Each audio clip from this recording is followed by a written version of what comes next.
I mean, the government intervention is a huge part of it because the subsidies effectively pay them for, they get a check if they do the bare minimum in terms of, using their land to create, X amount of yield. Like even in some years, they'll grow a certain number of crops, but they'll only get paid as much as the subsidies allow them to be paid. So they won't even use all the crops that they grow.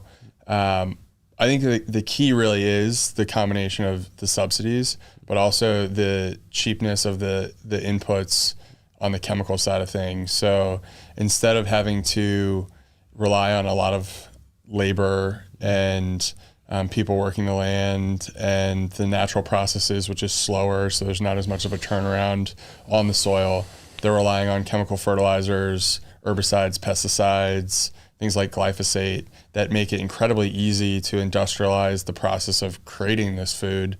And, at the end of the day, they can create it in massive amounts, but they're not really doing anything to supplement or improve the quality of the soil. So, they're abusing the land and creating this cheap food. And there's only so many times you can do that before, the soil really doesn't react anymore. We're kind of seeing that, or like the water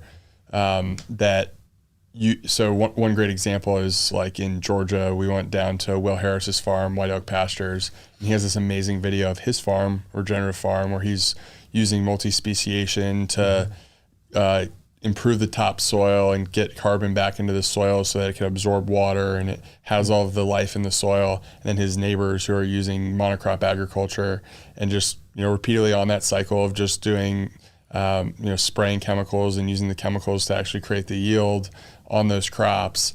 And the runoff on the one property when it rains is like a river. It's like a basketball court that just, you dump a bunch of water on it and just flows right off. And then Will Harris's farm is like a sponge. It just absorbs all the water that's coming down. So you think about which one's healthier from an ecological perspective. It's clearly the one where they're trying to restore the soil quality and keep these systems in place. So the cheapness is really just a shortcut that we can't, they're trying to circumvent nature's processes, which are meant to be slow. And it's a tale as old as time. If you look into it more, there's a great book called Dirt, The Erosion of Civilization by Dave Montgomery.